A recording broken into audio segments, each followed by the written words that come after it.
चल मेरी मटके टमकटू। एक समय की बात है, एक गांव में एक बुढ़िया रहती थी।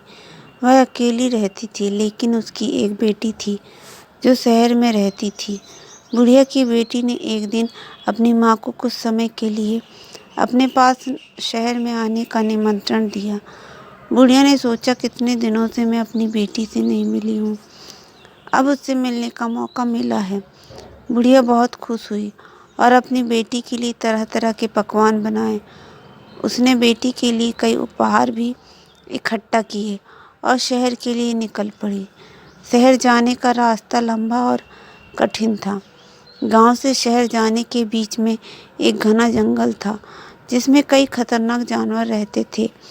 लेकिन बुढ़िया ने हिम्मत नहीं हारी और वह जंगल के रास्ते पर चल पड़ी। जंगल के अंदर जाने के कुछ देर बाद ही बुढ़िया का सामना एक भेड़िए से हो गया। भेड़िए ने भूख से लालच भरी आंखों से बुढ़िया की ओर देखा और कहा, बुढ़िया बुढ़िया, मैं तुम्हें खा जाऊंगा। बुढ़िया ने घबराए बिना जवाब दिया, अभी नहीं भैया, भेड़िया भैया, पहले मुझे अपनी बेटी से मिलने दो। मैं मोटी ताजी होकर वापस आऊंगी, तब मुझे खाने का मौका मिलेगा। भेड़िया ने सोचा, यह अच्छा सौदा है, और वह मान गया। ठीक है, लेकिन जल्दी आना। बुढ़िया आगे बढ़ी, लेकिन जंगल में आगे बढ़ते ही उसकी मुलाकात लकड़बग्घे से हुई। उसने भी बुढ़िया को धमकी दी, बुढ़िया बुढ़िया, मैं तुम्हें खा जाऊंगा। बुढ़िया ने फिर वही चतुराई दिखाई और कहा, अभी नहीं लकड़बग्घे भाई, पहले मुझे अपनी बेटी से मिलने दो, वापस आकर मैं तुम्हें मिलूंगी।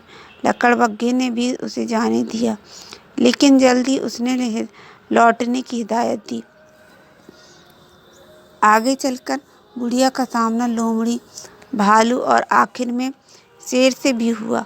सभी जानवरों ने बुढ़िया को धमकाया, लेकिन बुढ़िया ने हिम्मत से सबको यही जवाब दिया, पहले मैं अपनी बेटी से मिलाऊं, फिर मुझे मोटी ताजी होकर खाने का मौका दूंगी। जानवरों ने उसे छोड़ दिया, लेकिन सभी ने जल्दी लौटने को कहा। आखिरकार बुढ़िया जंगल पार करके अपनी बेटी के घर पहुंच गई। बेटी ने माँ को देखकर खुशी से उसका स्वागत किया। बुढ़िया ने अपनी बेटी को सारे पकवान और उपहार दिए और बेटी ने भी बुढ़िया की खूब खातिरदारी की। बुढ़िया और उसकी बेटी ने कुछ दिनों तक खूब आनंद से समय बिताया, लेकिन जल्द ही बुढ़िया को अपने घर लौटने की चिंता सताने लगी।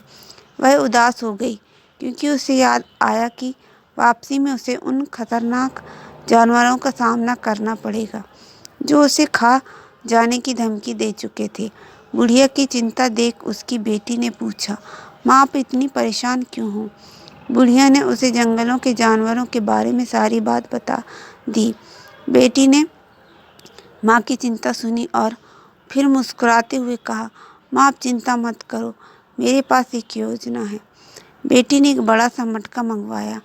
उसने मटके में बुढ़िया के लिए खाना, पानी और ज़रूरी सामान रख दिया।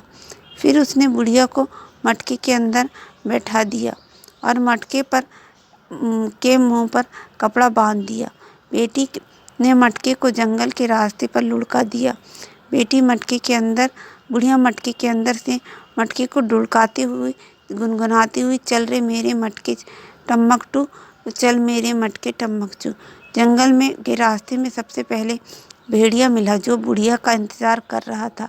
उसने मटके को देखकर पूछा, मटके मटके, क्या तुमने बुढ़िया को देखा? बुढ़िया ने मटके से अंदर से जवाब दिया, चल हट, कहाँ की बुढ़िया, कहाँ का तू, चल मेरे मटके टम्मकटू। भेड़िया सोचा, मैं पड़ गया, यह आवाज़ तो जानी पहचानी लगती है, लेकिन फिर भी वह मटके के पीछे चलने लगा। इसके बाद बुढ़िया का सामना लकड़बग्घे, लोमड़ी और भालू से हुआ। सबने मटके से वही सवाल किया, मटके मटके, तुमने बुढ़िया को देखा? और बुढ़िया ने सभी को फटकारते हुए जवाब दिया, चल हट, कहाँ की बुढ़िया, कहाँ का तू, चल मेरे मटके टम्मकटू। सभी जानवर मटके के पीछे पीछे चलने लगे, लेकिन कोई भी मटका को रोक नहीं पाया। अब बुढ़िया के घर के पास पहुंचने से पहले उसे शेर मिला। शेर ने मटके को दहाड़ते हुए पूछा, रोका और पूछा, मटके मटके तूने बुढ़िया को देखा? शेर की दहाड़ से बुढ़िया डर के मारे बोली, कांपती हुई बोली, कहाँ का कि बुढ़िया, कहाँ का तू? चल मेरे मटके टमकटू। बुढ़िया ने जल्दी से मटका ढुढ़काना चाहा, लेकिन मटका एक पत्थर से टकरा गया और फूट गया। मटके के फूटते ही बुढ़िया बाहर निकल पड़ी। जानवरों ने बुढ़िया को देखकर कहा, अरे यह तो वही बुढ़िया है। बुढ़िया पहले तो घबरा गई, लेकिन फिर उसने हिम्मत से काम लिया।